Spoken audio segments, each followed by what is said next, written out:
Hey, this is Anney. And Samantha. And welcome to Stuff I Never Told You, a production of iHeartRadio.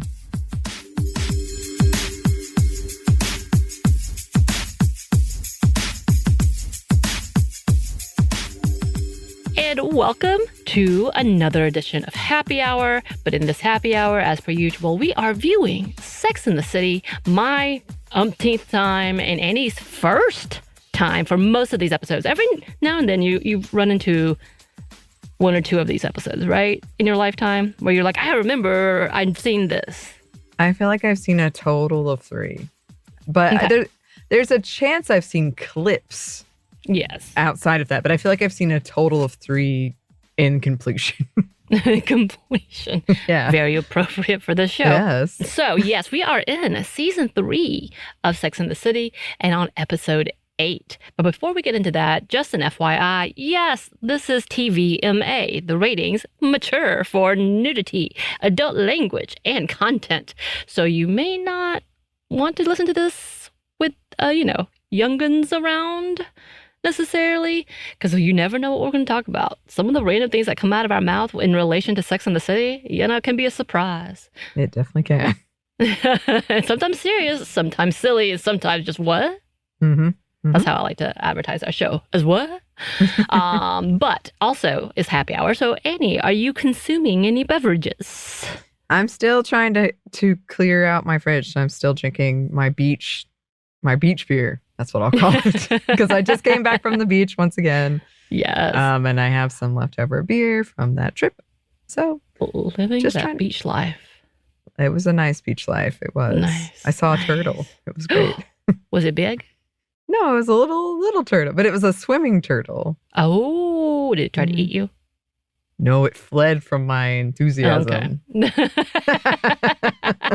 Rightfully so.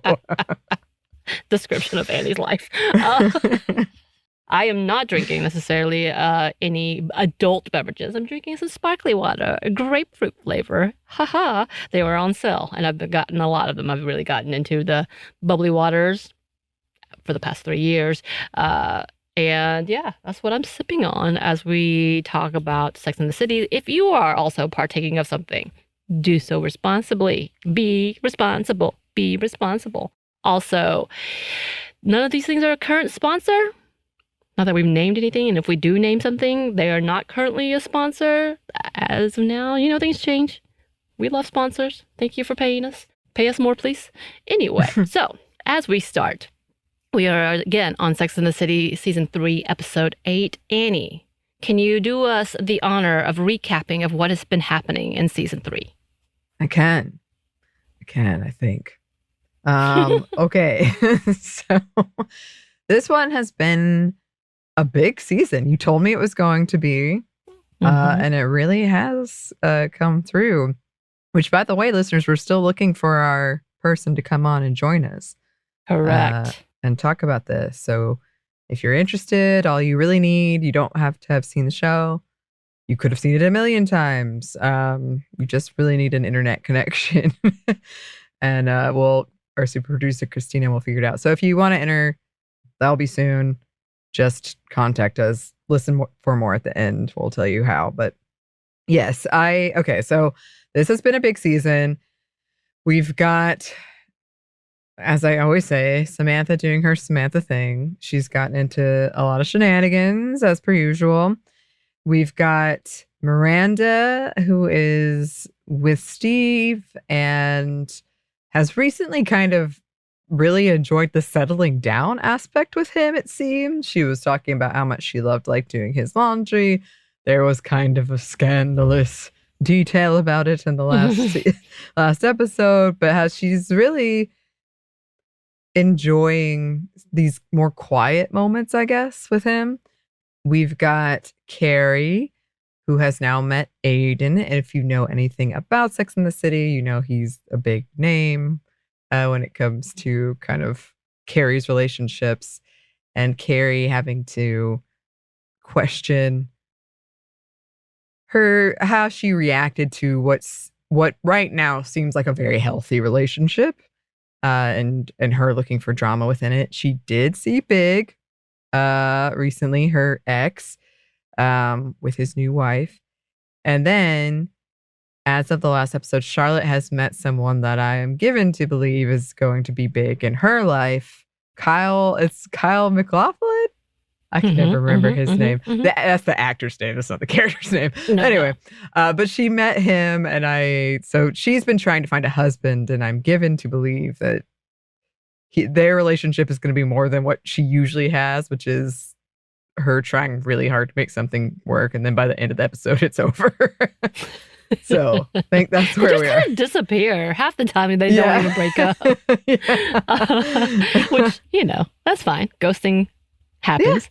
Yeah. Nicely done. Nicely done. And today's title, I can't wait to hear your theory, is The Big Time. So, Anney, can you give us what you think will be happening in this episode? Give us some predictions. Oh, no. Okay. I've got two main theories. Here we go. All right. One is Big is back in the picture. It's the big time. See? See? The literal. Okay, yes, I got it. Yes. Or it's like, because the big time is like when you make it big, like you make it big time.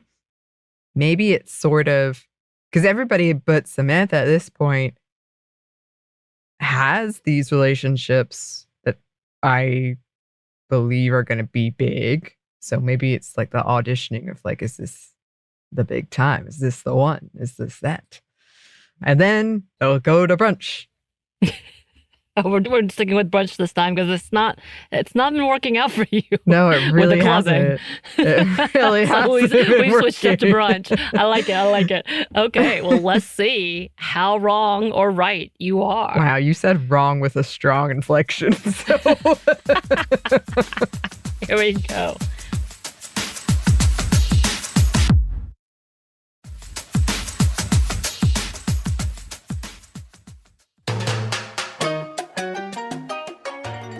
Manhattan is a place you can get anything, anytime.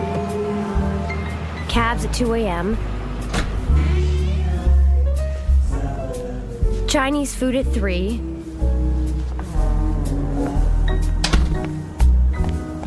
But somehow, you can never get your dry cleaning. I feel like dry cleaning always is either like you're a city person or you're a rich person who gets dry cleaning, which is funny because my mom did have like dry cleaning, but it was like once a month and it was very important things. Mm-hmm. Not often. But like, I think I've used a dry cleaner once a year. I've never used a dry cleaner personally in my life. Really? But my mom has for some of my clothes. Oh, yeah. Once a year, I take my comforter to get it clean. Because the one that we had as a past sponsor actually could not be put into the washer. So I took that. But now, because I've got a king bed, I can't fit that in my washer. Yeah. So I said, take that at once a year. Anney, you should take your comforter in once a year.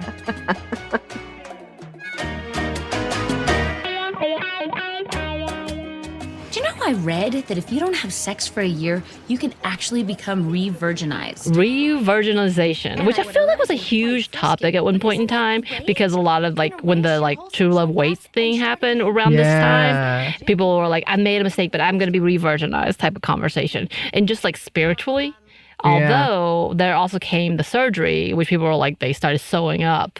Yeah. And you're like, no, don't do that. Yeah. You do you.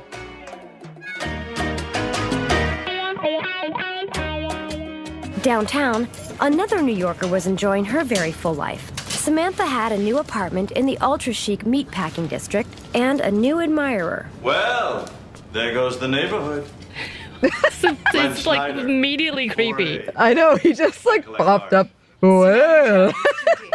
Like the tiny ponytail, that's a mullet, which, I mean, he does like exude midlife crisis.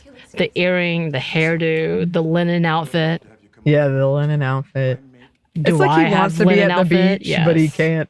Oh, yeah. I mean, sure. But, I mean, I'm not going through a midlife crisis. It's not like you haven't done a couple episodes about that at all. Don't talk about it. One of our guests said I was 20. I love her.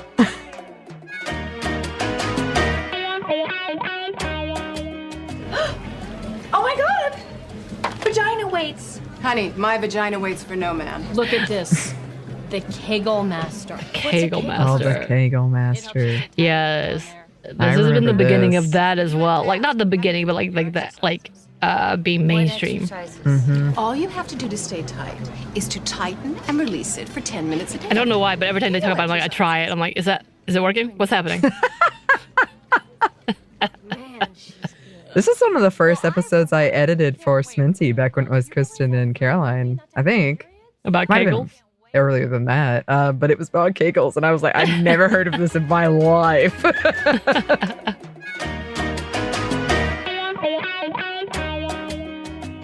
It's a party on a boat? Correction. Fancy boat. And, P.S.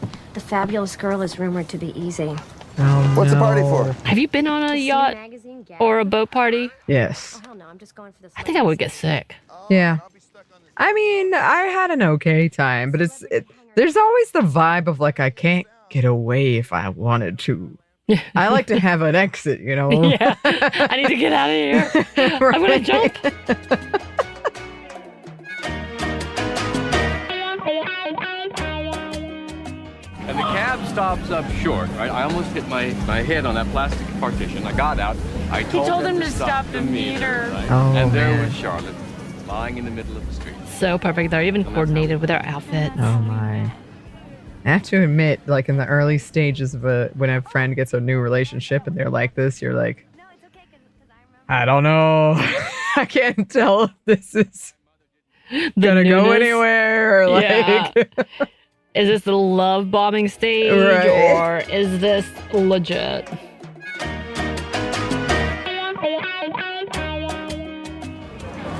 Who?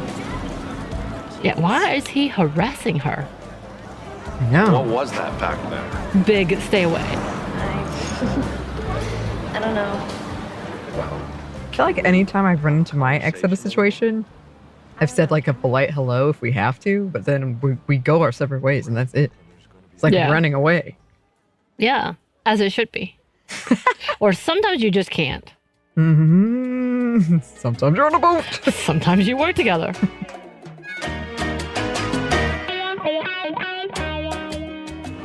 The next morning, I recovered from my sea big sickness. While downtown, Samantha realized maybe her ship had sailed. She was 5 days late. Ruh-roh.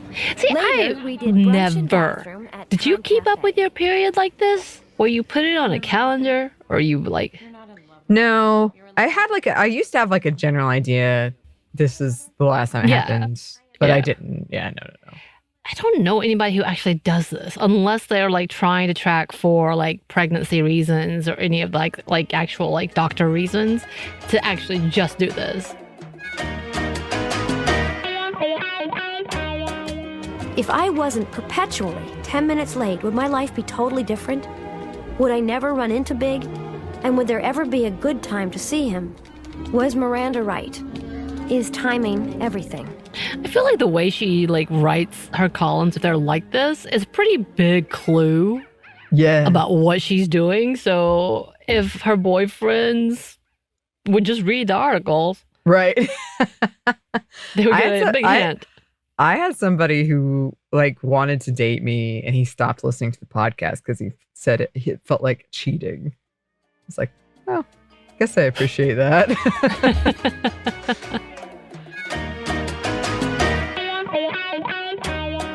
He's using a baby as a band-aid for everything that's wrong with us. Well, what is wrong with you guys? I don't know.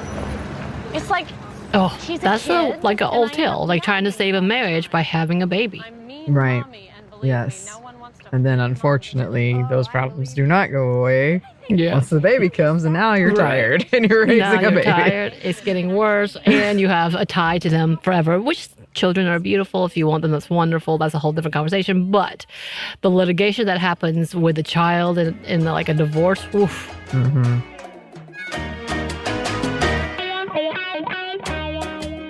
Baby, either you're a virgin or Flo just came to town. Or Flo just came to town, which they said was There's something fucking a blood grandma everywhere. would say. Oh my God! That is so... These are f***ing Protezi sheets. $2,000 a set. I'm sorry. Really. Very, very sorry. Samantha said sorry. What she really meant was, there are plenty more young studs in this hot pre-menopausal woman's future. This is embarrassing. I should go. Thanks for dinner. What a way to run away. Thanks for After dinner. ruining 2000. It's not her fault, though. No. The flow happens. The flow happens. Miranda was getting nothing but aggravated. Please. Puppies are hard. I would never. This is why I always go for at least a year-old. Peaches was the youngest I've ever gotten out of my second dog. Because I actually like trained during those times where they're just whiny and sad. Yeah. My friend Katie recently got a very, very tiny puppy. And it's a lot of work. Yep.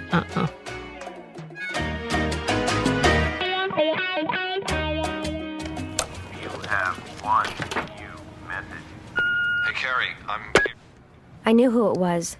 I couldn't stop Big from coming back into my life, but at least I could stop him from coming out of my machine. Hey, Never play a voicemail loud when there's someone around. You don't know what it is. Never. No.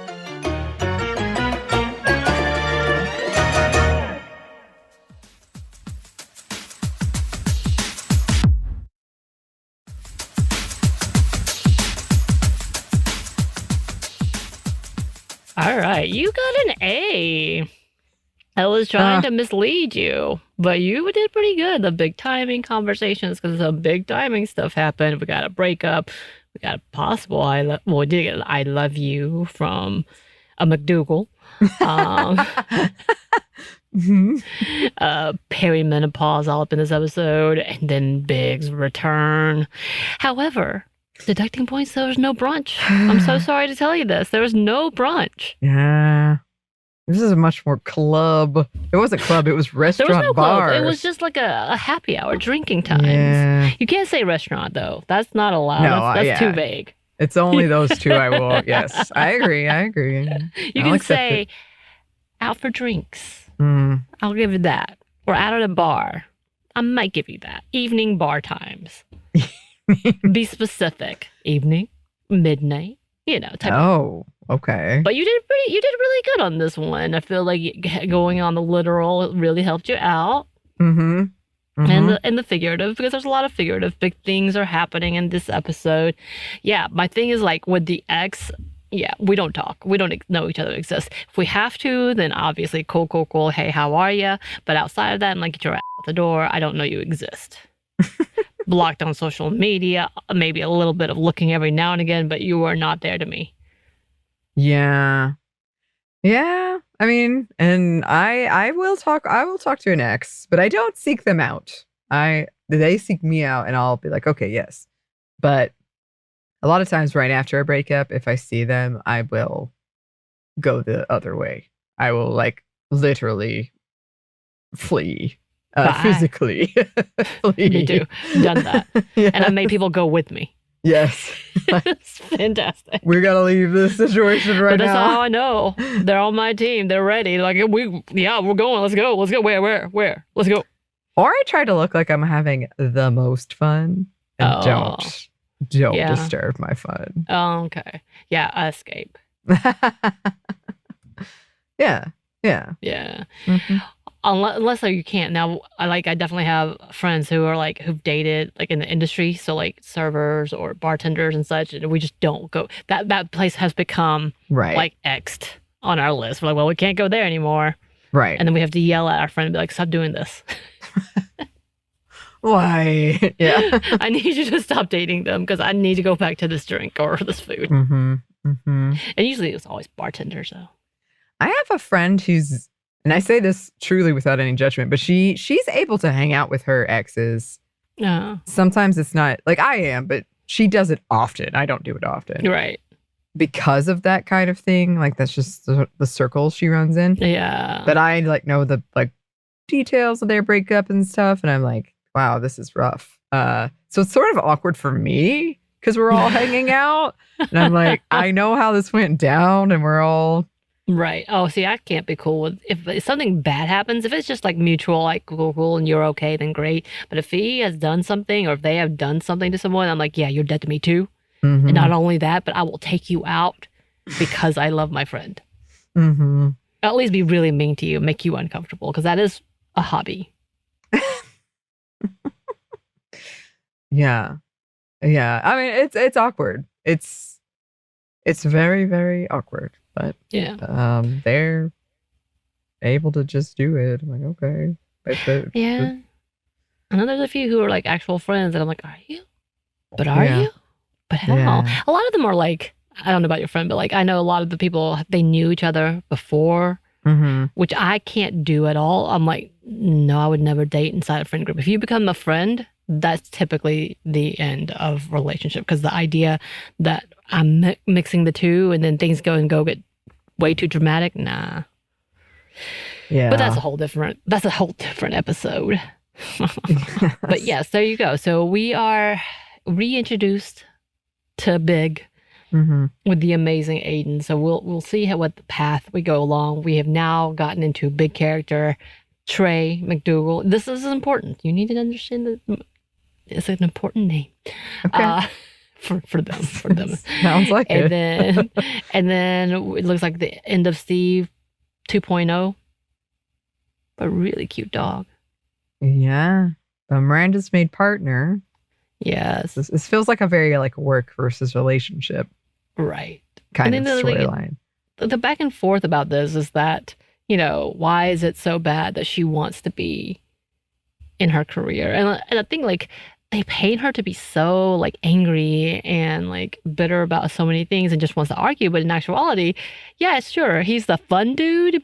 But that fun dude wasn't doing, like, she really was like, I need to work. I need you to turn the TV down. And he's just like, but it's Scooby-Doo. And then talking about, I'll play with the baby. Like, relax. All those conversations, like, irritating and making her the bad guy. Like, we've had this conversation when we talked about Mrs. Doubtfire and this level of, like, painting women as the bad guy because they are responsible and realistic. Right. And I mean, she was totally spot on. He wanted to adopt the dog, and she's the one that's staying awake and like can't sleep and has to take care of it. And he's like, oh, it'll be fine. But he wasn't doing anything about it. He was just making funny voices. Like, he's just getting used to us. Like, that's cute and all. But you need to go take this puppy child of yours to the living room and you sleep with it crying in the living room. If you want to take responsibility and help. Then just because you can sleep through it is not necessarily a good thing, and she can't, which is a big conversation. Like, I know that the show has done episodes about partners sleeping in different rooms or different beds, and it helps them. It has actually helped their relationship because one person snores and can be like really loud in their sleep, while the other person's very sensitive and wakes up to everything and can't go back to sleep. It's a big conversation, and this kind of like, even though they don't bring that up, but it does affect who is doing what and what environment they are in. Right. Right. And I do think it was interesting in this episode. Something else we've talked about multiple times is this idea of the timing of like the biological clock. Like, it's too late. Like, oh, I have perimenopause. It's too late. Or just this, I've got to find this person, or it's too late. Or I just felt like that was a theme throughout of, I got to find this person. The time is running out. Yeah. Just very, very present. And I feel like I can sense, I don't think Big's going away. I mean, I know he's not going away, but I don't think he's going away in the near future. And just the timing of, she's found this guy that seems to be like really treats her really well. And now this other guy who doesn't treat her very well, but is saying the things she wished he said all that time ago. Doesn't bode well, I don't think. So that's your prediction? Doom. Doom is coming. Doom. His name is Big. Yeah. I like it. It's not Robert Downey Jr., it's Big. Oh my God, which I'm very confused, but hey, Whatever. Anyway, that's a different episode. But again, for those of you, as you have heard, we would like to bring on another listener to be a part of this episode segment and watch an episode with us and have this discussion about relationships and things that we see that was represented in the early 2000s to how well does that translate to 2024. So if you would like to participate, no need to have seen the show before, or if you have, wonderful. We would love more expertise in these segments. If you are interested, you can contact us through our social media or through our email and just drop your name, because I think we're going to do one of the fun episodes, but like later episodes coming up soon. Yes. And as mentioned, our super producer, Christina, will walk you through it. It's easy. You just really need an internet connection. And it's a good time. You'll have fun. If you've entered before. It's a good time. Yes, it is. If you've entered last time and didn't get in and you would like to re-enter, please do. Yeah. So we're still collecting those names. So if you would like to email us, you can. Our email is stephanieandmomstuff@iheartmedia.com. You can find us on Twitter @momstuffpodcast and on Instagram and TikTok @Stuff I Never Told You. We're also on YouTube. We have a TeePublic store and we have a book you can get wherever you get your books. Thanks as always to our super producer Christina, our executive producer Maya, and our contributor Joey. Thank you. And thanks to you for listening. Stuff I Never Told You is a production of iHeartRadio. For more podcasts from iHeartRadio, you can check out the iHeartRadio app, Apple Podcasts, or wherever you listen to your favorite shows.